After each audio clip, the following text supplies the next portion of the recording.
Modern animism makes the oldest spiritual belief easy for today's seekers to understand, practice, and live. Stay tuned and grow with us.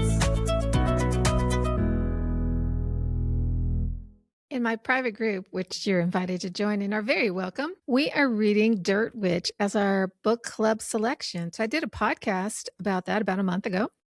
And guess who my guest is today? It's the author of Dirt Witch, Atulya Bingham. And I'm so excited to talk to her today about living off-grid, falling in love with nature, and living a free and connected life. That's what we're all here for, right? Atulya lived in a tent on her land for 8 months, then built a home out of mud, lived without running water, with a composting toilet, obviously with minimal belongings, and also without electricity. It sounds horrible to some, romantic to others. Now let's hear what it was like for her, because I know a lot of people either have a dream of being more free, living a less toxic lifestyle, and being more connected to the land. But before we can see what we can learn from Atulya, let's give acknowledgement to the elements. To acknowledge and thank the earth for providing us with food, shelter, and all the things to sustain a physical life here on earth while making it so beautiful as well. Acknowledge and thank the air for helping us to communicate with words, intuition, and dreams, music, and other ways with all things. Acknowledge fire and thank you for the power to bring ideas to life, to express our passion responsibly so that we can grow and evolve. Acknowledge water and thank you for renewing us with surprises that come from the deep unknown. Acknowledge our human, plant, animal, and mineral ancestors and siblings that share our existence as earthlings and make our lives possible and meaningful. And I thank all of you for being here and listening. I got an email about how to support, and there are actually 2 ways to do that. If you look in the show notes, there is a link that will take you to a page where you can donate. And if you want to support the channel, that's super easy. Just review it. Review the podcast on Apple or Spotify. Leave a comment, like, share, or subscribe. That really helps more than you know. Podcasts aren't rated by who has the best content. They're rated by who is better at getting listeners to engage. So your engagement is really valuable. If you want to help to grow animism, that's how you do it. Leave a comment, share the channel, watch the videos. All right. Are you anxious to hear from Atulya? Me too. Atulya, thank you so much for being here. Hello, how are you? I am great. I'm really looking forward to this. Me too. Before we get into big ideas, I'd love to ground people, total pun intended. Can you paint a picture of where you were in the world before Dirt Witch began and what your daily life actually looked like? Yeah, I had lived in Turkey already for, how long had I been there then? Maybe about getting on for 10 years, I think. And I'd always been a teacher. I was a qualified teacher, a languages teacher. That's been my job. That was my job at that time. Until that point, that's what I knew. I had zero interest in DIY or anything to do with building at all. Absolutely no clue about survivalism or anything like that. It wasn't my cup of tea. It wasn't what I was interested in at all. So it was all very, very different. And so how did you get from there to Turkey and living in a tent and all of that? Yeah. So what happened was I ran out of money, and I actually went to Taiwan for a couple of years to teach, to earn some money. I came back and realized that I was done with teaching, completely done, and I just didn't have it in me to do another lesson. And in fact, it was quite funny. I remember going, because I also used to teach yoga, and I remember making a little kind of yoga area to teach in, and then teaching one lesson and thinking, I hate this. I can't do this ever anymore. So yeah, that it was peculiar. And then I had no money. I didn't really know how I was going to survive, but I did have this piece of land. And I thought, you know what, I'll just go and camp on my land for the summer and get my head together. That was the plan. Mm. and maybe Hmm. I'll find some new inspiration to teach, or maybe something else will happen. As it happened, within a couple of weeks of camping on this land, and there was nothing on it, no electric, no power. Everybody said I was crazy. They said it was nuts. You'll get bitten by snakes. There's no water. What are you going to do? There's guys up there. They're going to come and attack you. So, yeah, everyone said it was a terrible idea. But within 2 weeks, I was completely besotted with the place. And I was changed, really, even in 2 weeks. And I didn't want to leave. And I just felt so connected to that land. I felt protected by it. Yeah, it was very, very transformational. I want to get into that, but let's pivot back to the yoga class because I think a lot of people can resonate with that story. I think a lot of people have this dream, this thing that they really want to do, and then when they're on the threshold of it, it's like, oh God, do I want this life? I mean, that's how it seemed to me when I was reading that part in the book. How was it for you? Yeah, that's absolutely right. I had dreamed of being like I'd had big plans for being a yoga teacher. It's true, and I often wonder now, where did those ideas come from? Actually, where was I getting that picture from? Because I think this is what happens to us a lot. We get a picture in our head of something that we think is going to be like the the big dream. I always call it the big dream.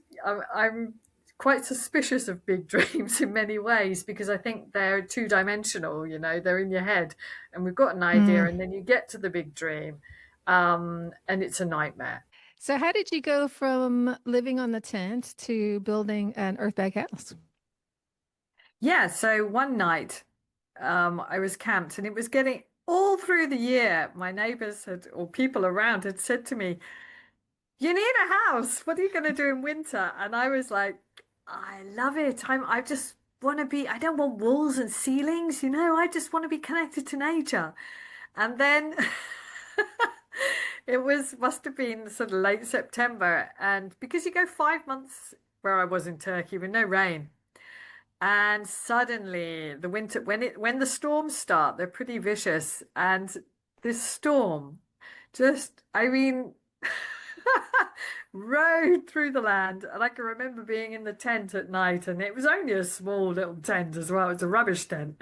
And it was just sort of folding over my Oh face gosh. like this and like this. I was getting drenched. And in the end, I had to go in the car. And Mm. the next morning, my helper Jalal turned up, and he said, "Told you needed a house." And that's when we decided, okay, let's build a house. And I think if I'd not been in Turkey, if I'd been in the West, I would never have dared such a thing. But in Turkey, there are not many rules, and everybody would. I mean, people would do that.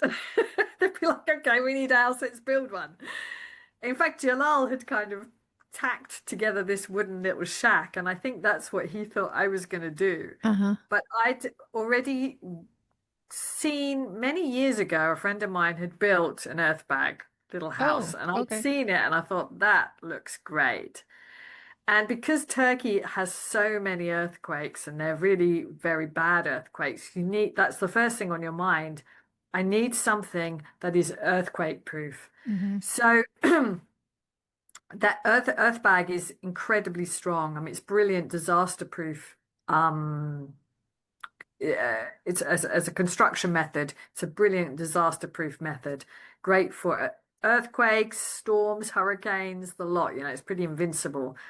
So that's why I chose it. And of course, I had plenty of clay dirt on my land as well, so it was suitable. And it's easy. It's also very easy if you don't if you don't know what you're doing, like me. That seems impossible. I mean, I get, okay. So, one of the things that I should make sure that everybody understands is that prior to this, you had never even nailed a nail into anything.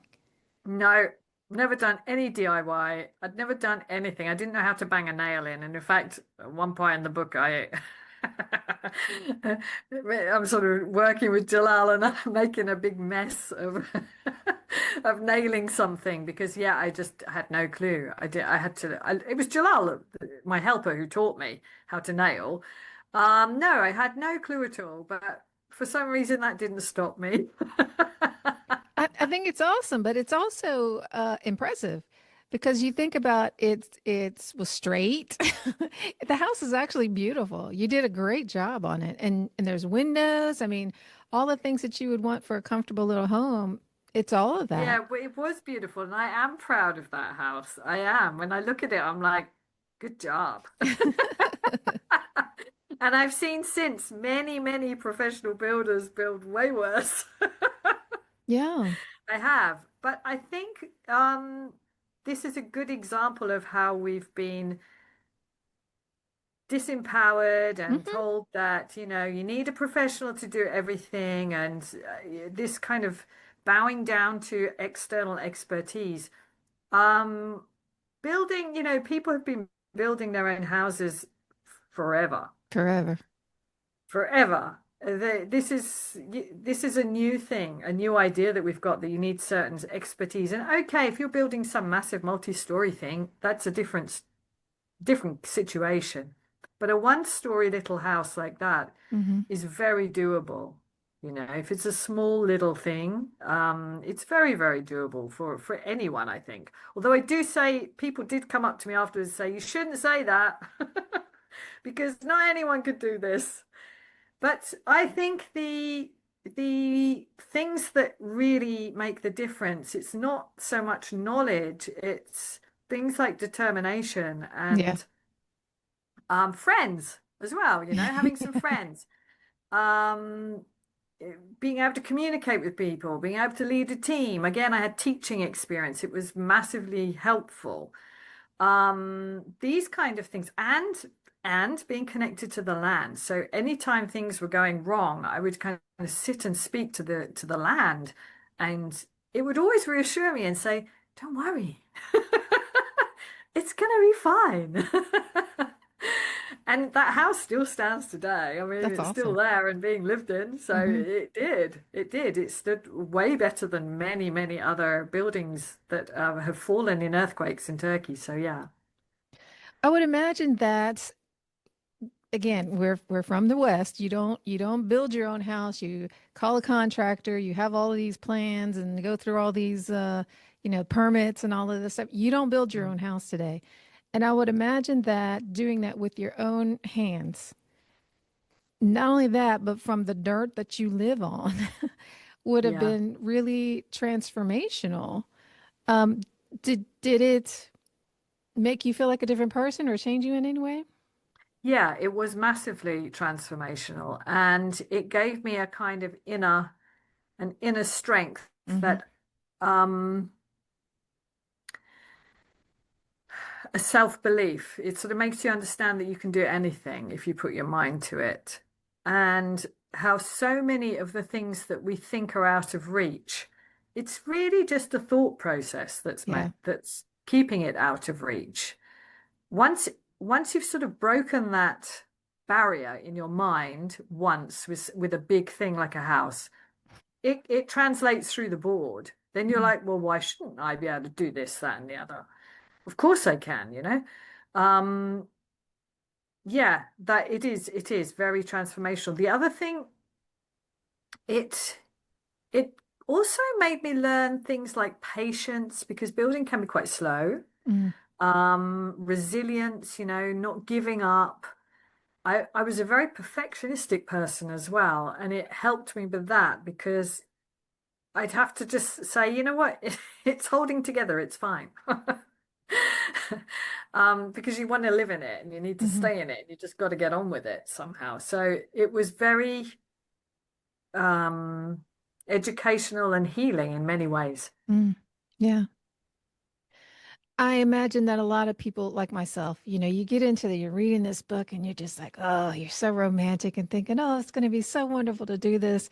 What are the like warnings or realistic pieces that you would say for somebody who's thinking about that? Yeah, again, remember, for me, it wasn't a big dream, right? I didn't have it up there on a pedestal. True. It was an unknown. It was simply an unknown. It was something I'd never considered doing, and I just fell into, and I loved it. I absolutely loved it. Now, I kind of look these days, have, a lot of people who are interested in natural building, and I'm watching a lot of people who do their own natural builds. And honestly, there's no rule about who and who doesn't succeed in it. Some people don't. Some people really don't get on well. Um, Other people, it's the making of them, and you've got you've got no kind of there's no rule. It doesn't matter if you're strong, nothing to do with anything. So, absolutely nothing to do with anything. Physical strength. You can hire people if you haven't got enough strength to do it. Most of the time, you'll find the strength. It's unbelievable what you can do when you put your mind to it and you have to do it.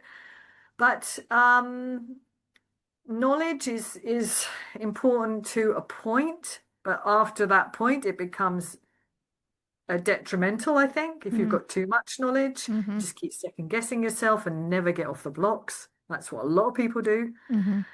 Or other people, they just can't seem to quite get what makes a building structurally sound. And I realized that I just had a very intuitive knowledge, somehow intuitively got it. It was obvious to me. It later transpired, my dad actually said to me, well, your granddad was a builder.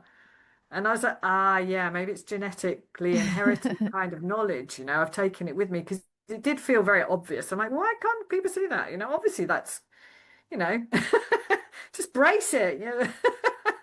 It was really felt obvious how you had to tie it all in and everything. But for other people, it's not. And then they lose a wall. Mm-hmm. But yeah, there's no old people are good at it, sometimes younger people are good at it. It's men, women, no, there's no no rule. Okay. Okay. But you got to be somebody who can. I think one thing that I often see is that you're not afraid of mistakes Mm. and you can take a risk. You're not petrified of risk. If you're very, very, very risk averse, I think it's going to cause a lot of anxiety. Mm. I would advise solving your risk aversion first. Okay. That's fair. I think, yeah, yeah. But other than that, you have to give it a go and be prepared to make mistakes. And I really believe this. If you've given it a go and you didn't like it and it didn't work, well, you haven't failed. You've won.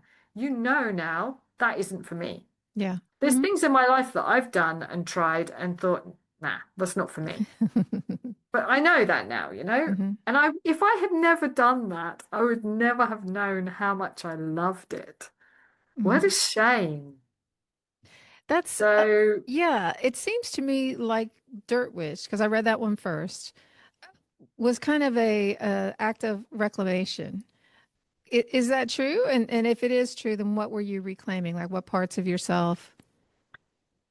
well, I think all modern humans have been disconnected Yeah. from their, their planetary connection, which is very profound. That was the reclamation for me. We have millions of years of Earth connection in Hmm. our DNA. Hmm. The what we are living now, the way we live now, is incredibly recent. We have most of our ancestors would have been very connected to the Earth. There's no other way they would have survived. Um, so for me, that was the reclamation, being reconnected with that part of myself, Hmm. with the part of myself was that loved being dirty, the part of myself that didn't care what I looked like. That's so liberating, It is. especially as a woman, I think. So liberating. The part of myself that understood on a very visceral level that actually I wasn't alone. that I had a kind of tribe with my land. It was my tribe, and it would protect me. And when things happened, it would protect me, and it would keep the nasties out. It would keep human predators who weren't aligned out. Um, yeah, those that was the big reclamation. That's awesome. Hmm. So if there's people listening and they want to take one step, keeping in mind that most of us live in, stick-built houses with AC and heat, what suggestion would you give them to just kind of dip their toe in? Camping alone. Ah, mm-hmm, Absolutely. mm-hmm. Get a tent, even for one night. Even one night. Go alone, camp, and just feel, connect with that nature and feel it support you. Um, Again, don't go to sleep. Stay, don't be ridiculous. Don't like do crazy things. Don't go in without any experience, sort of suddenly throw yourself into something which needs a lot of skills. High up a mountain with no oxygen, for example. Right. Yeah. Yeah. Go to the woods, go somewhere and camp for the night and sort of really listen to the land. I think this very, very special when people camp outside. We don't really we sort of think it's just a kind of fun kind of recreational thing, but I think it's actually very, very special, especially if you're on your own, because then you do really start to Mm-hmm, hear the nature around you, mm-hmm. and you start to connect with it. Yeah. I agree. Yeah. Is there something that you've never been asked that you about this? Well, any of those experiences that you wish people would ask you about? Well, maybe how you mean so from the Dirt Witch perspective. Yeah, well, what I'd love people to want to know how to hear the planet more. I really would. How Yeah. to hear what she's saying. Hmm. That's what I wish people would ask more about because it's well, it could be the saving of us. I agree. Yeah. Individually or collectively, it could really be the saving of us, being able to move onto a piece of land or in a woodland and actually hear what that wood is saying. So I wish people actually would ask how a bit Hmm. more, yeah, yeah. It's been a little while since that book came out. What are you doing now? Right. Well, so I left my land in Turkey after 5 years and I moved to Spain and I did it again. Also with equally amazing natural connections and experiences. And it was a bigger, brasier project in many ways, more remote. So right now I'm in a little transition point. My dad is getting old. Hmm. So I want to spend some time with him, and it felt very important to me to be near him. Um, and I'm glad I've made that decision, but my heart and my soul is craving the land. So really, I'm sort of coming in many ways, I feel, to the end of that transition. I'm looking to find another piece of land, so somehow be able to divide my time between here, where I can be with my dad, and then have a piece of land that I can connect with again because I'm so missing it. Hmm. But you have a workshop in Bulgaria coming up. I do, yeah. I have a natural building workshop in Bulgaria. I also, you're the first to know, have an earth whispering. My first earth whispering course will be coming up. It will be run in a beautiful location in Scotland. Oh, So nice. that will be run in September. If anybody's interested, it will be coming out soon in a couple of weeks. Cool. So, I'm sure people do want to know more about that. So, where can they find you? Well, if they hop onto my email list, they'll hear because it's not out yet. It will be out in a couple of weeks, or they can go to www.themudhome.com. That is my website. You'll see so much information on there, so much free information. And if you hop onto one of the email lists, I have a lot of free courses. So if you join one of those free courses, you will be in the loop.